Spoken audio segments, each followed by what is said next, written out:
부활 후 7번째 주일에 우리 주님께 예배하기 위해서 이 자리에 나와주신 우리 사랑하는 로고스 가족 한 분 한 분을 우리 주 예수 그리스도의 이름으로 환영하고 축복합니다.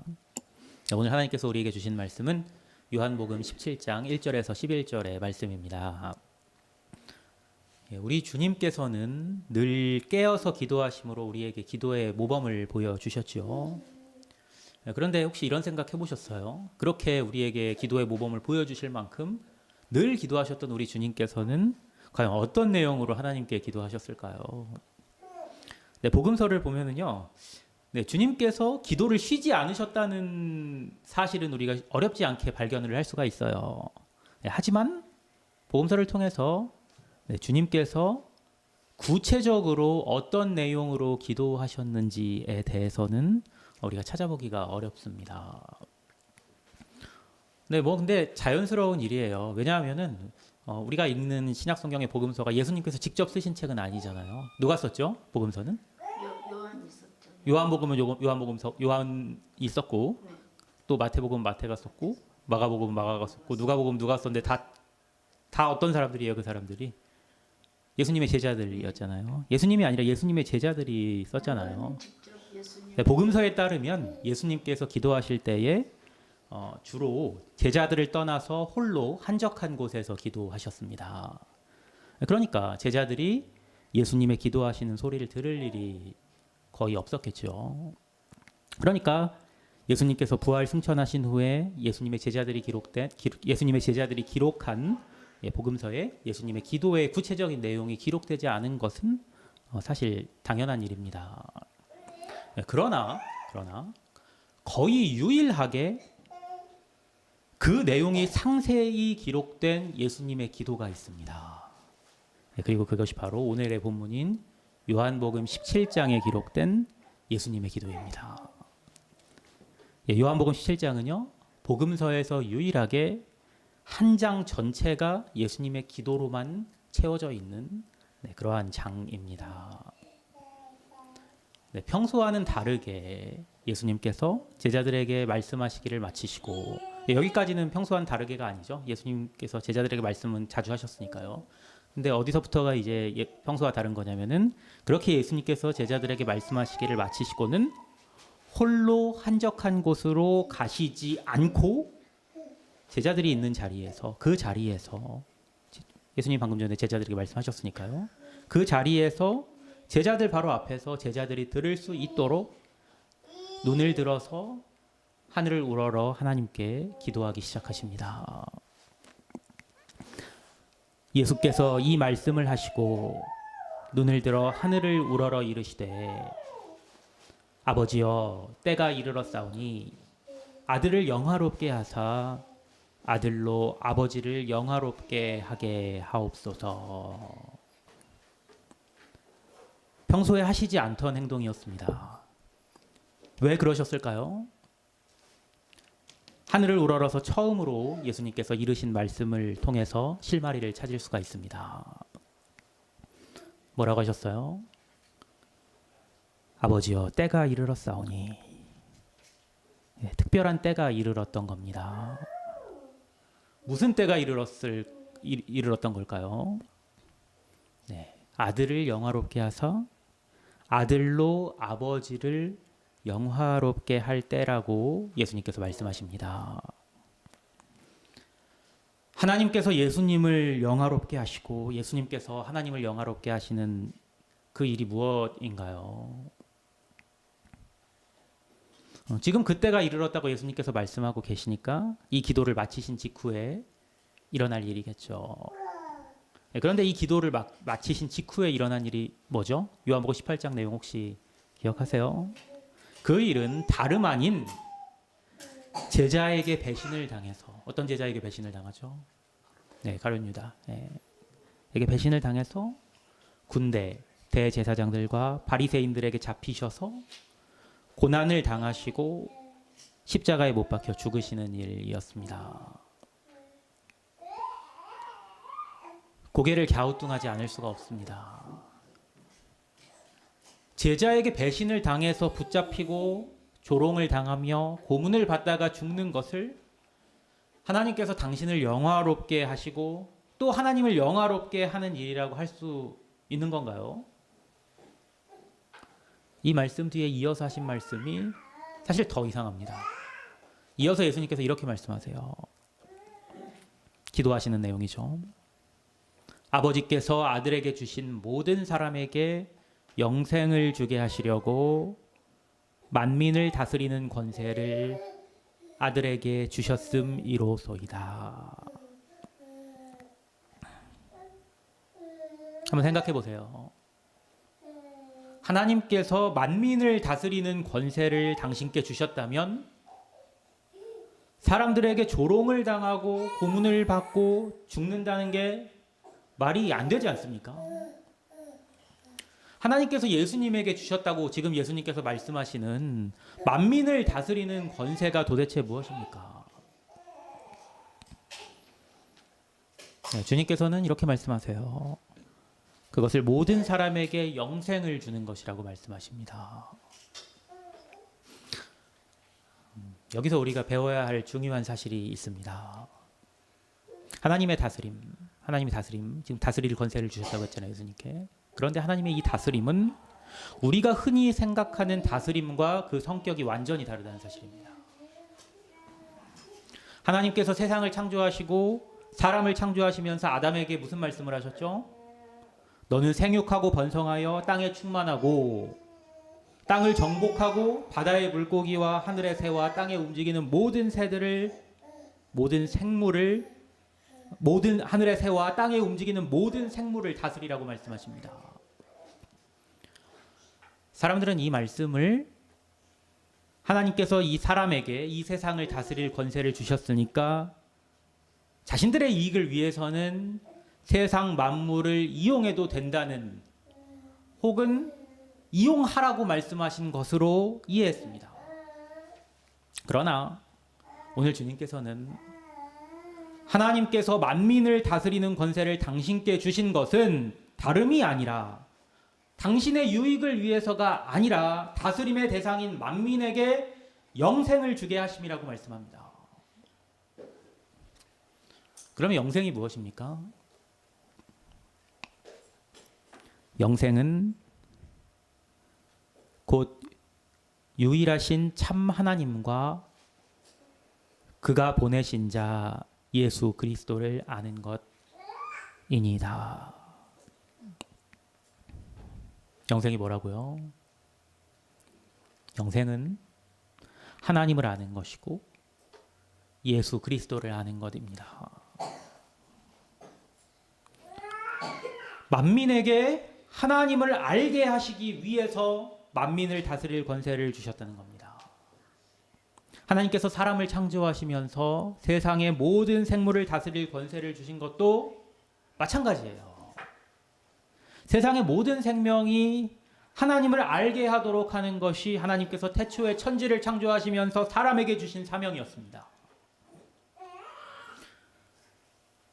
어떻게 하는 것이 세상으로 하나님을 알게 하는 건가요? 아버지께서 내게 하라고 주신 일을 내가 이루어 아버지를 이 세상에서 영화롭게 하였사오니 아버지여, 창세 전에 내가 아버지와 함께 가졌던 영화로서 지금도 아버지와 함께 나를 영화롭게 하옵소서. 우리 주님께서 지금 하시는 일이 바로 그것입니다. 당신이 창조한, 어떻게 보면 고작 피조물을 위해서 조롱당하고 고통을 당하고 모욕을 당하며 죽기까지 하는 것입니다. 그 일이에요. 그것이 어떻게 하나님을 영화롭게 하는 일이 될 수 있습니까? 생각해보면 답을 알 수 있습니다. 그것이 세상으로 하나님을 알게 하는 일이기 때문입니다. 무슨 뜻인지 아시겠어요? 하나님이 어떤 분입니까? 한마디로 하면 하나님이 어떤 분입니까? 한 단어로 하면 하나님이 어떤 분입니까? 하나님은 사랑이십니다. 하나님의 사랑을 알게 하는 것이 곧 하나님을 알게 하는 것입니다. 예수님께서는 하나님께서 피조물을 위해서 고난당하고 죽기까지 당신의 피조물을 사랑하는 분이심을 당신이 고난과 죽음을 감당하심으로써 온전히 나타내셨습니다. 그리고 만민으로 그리스도의 십자가 사역을 믿고 하나님의 사랑을 알게 하심으로써 만민으로 영생을 얻게 하셨습니다. 그것이 하나님을 영화롭게 하는 일이었습니다. 또 하나님을 영화롭게 하심으로써 당신도 영광을 받으셨습니다. 하나님께서 당신께 주신 만민을 다스리는 권세로 고난을 받으시고 죽임을 당하심으로 만민으로 영생을 얻게 하셨고 하나님을 영화롭게 하셨다는 것입니다. 그렇게 하나님을 영화롭게 하심으로 당신도 영화롭게 되셨습니다.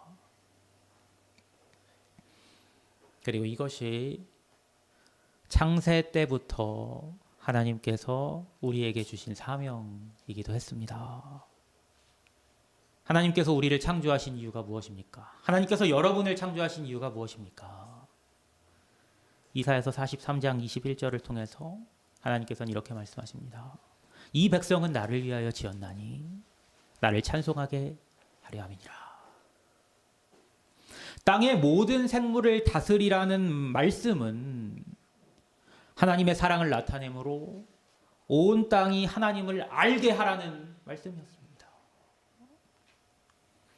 사람들은 땅을 정복하고 모든 생물을 다스리라는 주님의 말씀을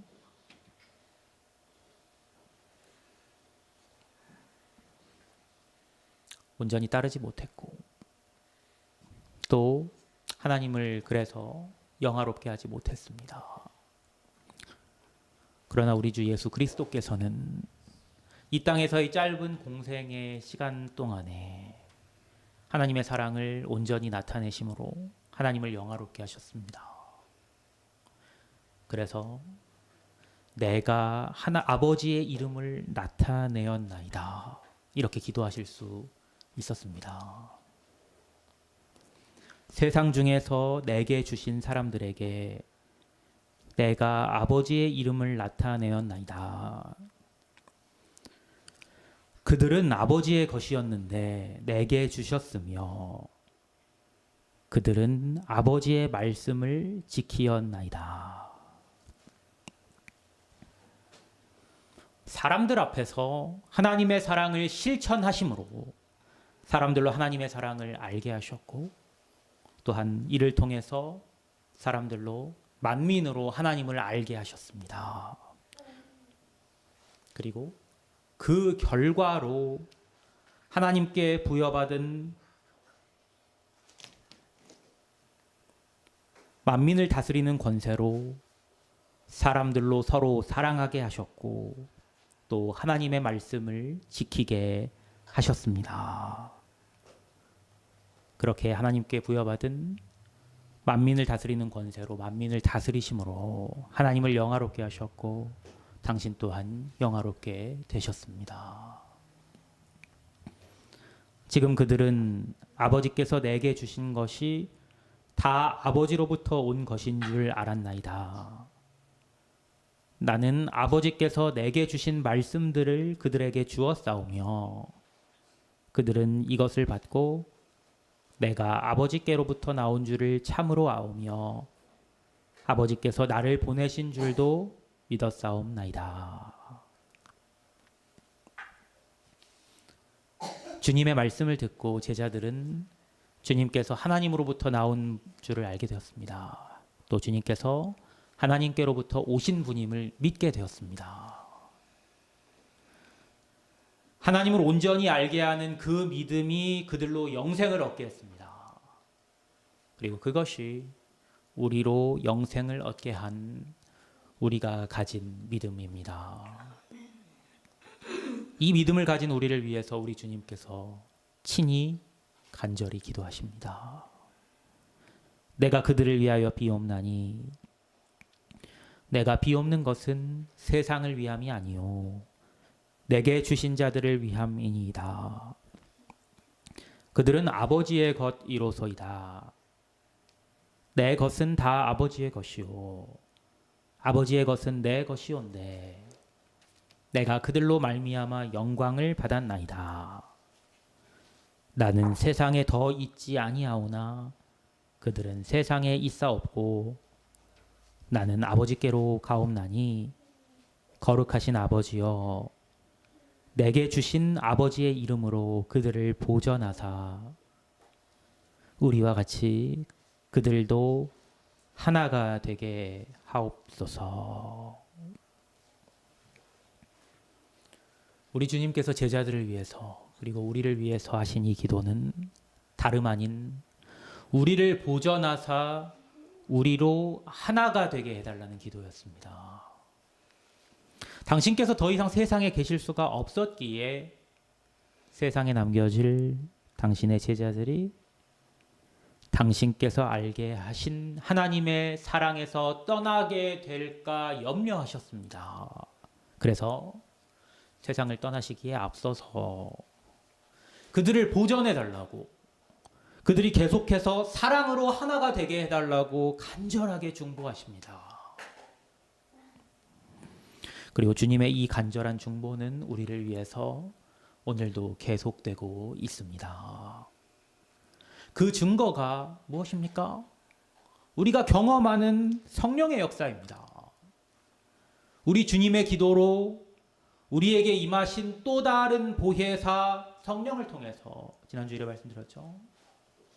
우리는 하나님의 사랑을 계속해서 깨달아 알게 되고 그 사랑으로 이웃을 사랑하게 됩니다. 성령께서 우리를 보전하사 우리로 하나 되게 하십니다. 그렇게 우리 주님께서는 먼저 당신의 온몸으로 하나님의 사랑을 보여주시고 그 후에도 계속해서 우리 안에서 성령을 통해 그것을 증거하시고 우리로 사랑으로 하나 되게 하심으로 하나님을 영화롭게 하고 계십니다. 그리고 당신도 영광을 받고 계십니다. 우리 주님께 영광을 올려드립니다. 그리고 우리의 하나됨으로 영광을 받고 계십니다. 방금 전에 제가 우리 주님께 영광을 올려드립니다 말씀드렸죠. 어떻게 하는 것이 그러면 우리가 우리 주님께 영광을 올려드리는 것이겠습니까? 우리가 사랑으로 하나 되는 겁니다. 그때 우리가 우리 주님께 영광을 올려드리는 겁니다.